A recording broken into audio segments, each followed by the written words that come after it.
this afternoon I'm going to be making some soap.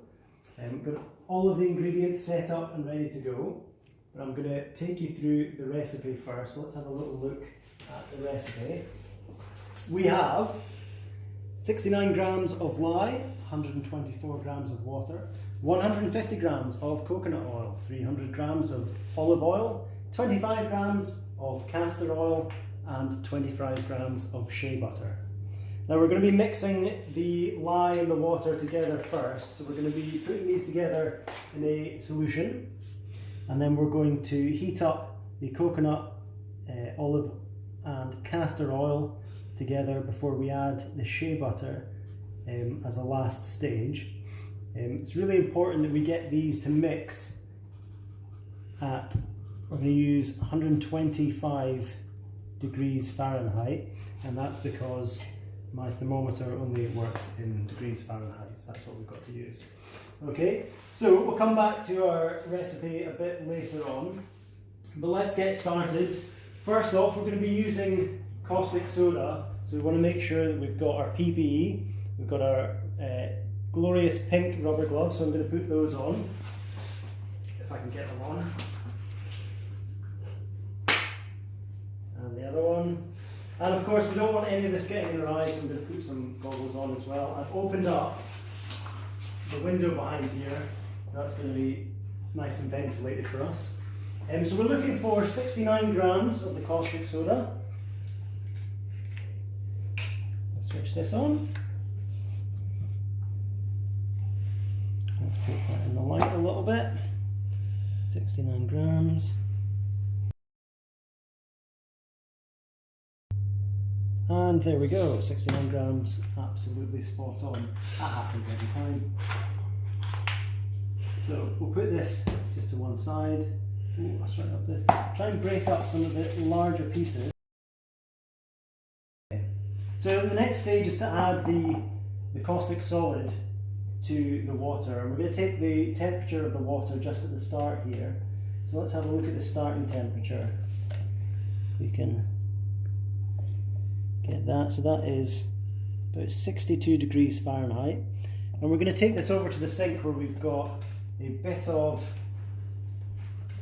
a water bath set up. And we're gradually going to pour the caustic in.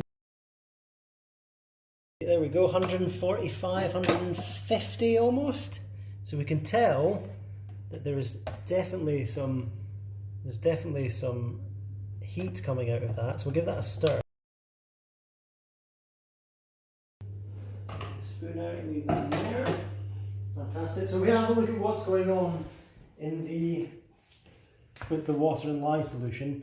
We've got the water and the lye, and we're adding that, we're dissolving that, so we've got lye in an aqueous state with the water. Okay. And the whole idea of this is that we can take our sodium hydroxide, which is essentially our lye, and we can have a solution of sodium plus and OH minus ions in solution with that water. And we'll come back to that as to why that's important in a minute. So let's get the Bunsen burner, the big 6-ring Bunsen burner lit. Once we've got just a few pieces remaining, we've got the pre-mixed castor and the pre-mixed olive oil in here, and that's been measured out already. We'll give this a little bit of a stir.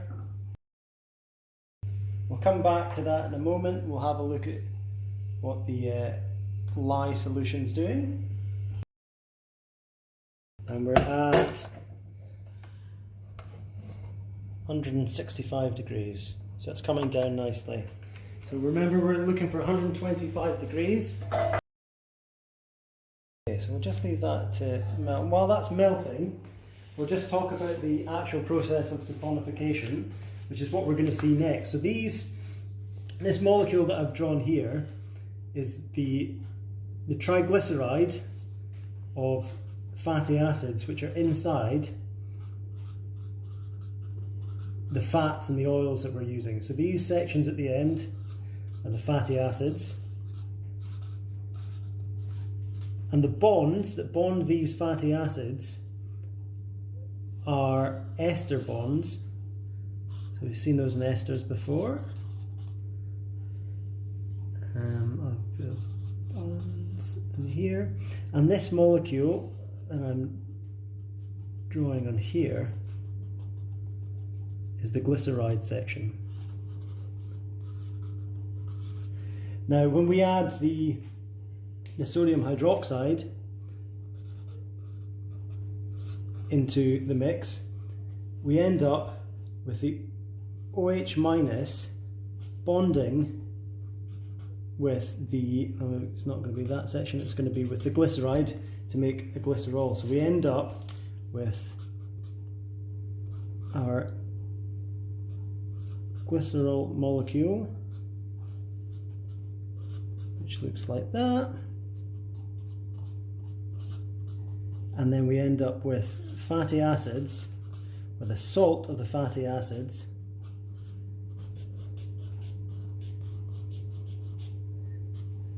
and these bits, fatty acid salts, are the things that give us our soap. That's our fatty acid salt,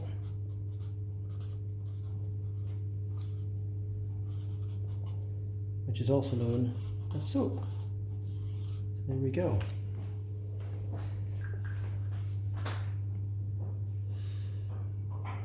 Right, so it looks like we've got almost full melting of our coconut oil, and I've taken the heat off that. So we're just going to add the last bits of the castor oil and the olive oil, and hopefully that'll help to get a nice warm but not too hot temperature ready for the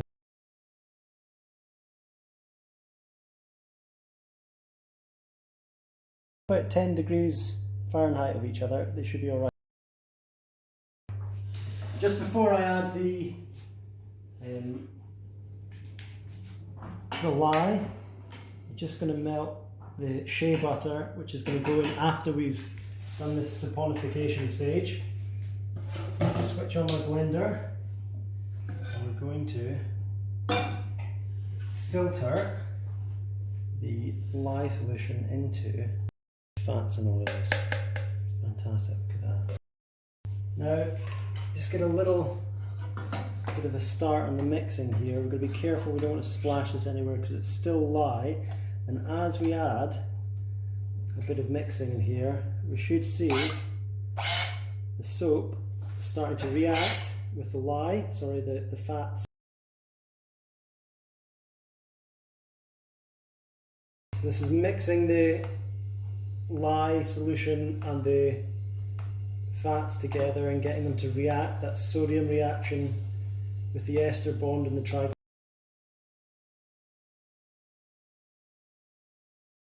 It's what we want to see on the surface of the soap, nice and thick. And we'll add a bit of the shea butter oil. Because we're adding it after we've mixed in the lye solution, it's not actually going to react. The fat of the shea butter is not actually going to react with any of the sodium within that lye solution, so it's going to stay as a fat and add a nice creaminess to the soup. We'll take this across to our mould. So we're going to pour this into our mould.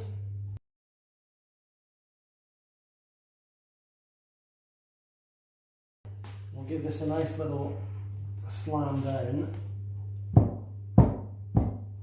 that'll get rid of any air bubbles. So got some air bubbles coming to the surface there. We don't want air bubbles in our soap, so we'll just give that a good bash, and we'll leave that to set. Fantastic. So just before we finish up, we'll talk about why we need to change fats into soaps in order to use them for keeping ourselves clean. So we're going to have a little look at the process of how soap works. So when we've got our soap salt, we end up with a molecule which is hydrophilic at one end. So this is our hydrophilic end. And we have another end which is lipophilic, a lipophilic end of the molecule. And because of that, when they all join together as one soap molecule, or as many individual soap molecules in a solution, they form a round or spherical molecule that looks a little bit like that. So you end up with the lipophilic bit all gathering in the middle, and then the hydrophilic bit on the outside. And the reason this is really useful is that when we add soap into a mixture of water and grease and dirt and things like that, it disrupts the water and the grease. Right? And so we can see this if I add a little bit of olive oil to this bowl of water. So if I put a little splash of olive oil in here, if I give that a mix up, just to show it as a mixture, so that is just olive oil and water, but the effect that the soap has is to interrupt and break up and push apart the oil and the water. So it would be quite dramatic, just like that. So the soap actually has an effect on the oil there and disrupts. And that property that disrupts the water and the grease and oil is a surfactant, something that gets in between them and disrupts them. So, soaps. I hope you've enjoyed that. I hope you feel like it's a very easy thing to do, and you can go and make your own soap in the future.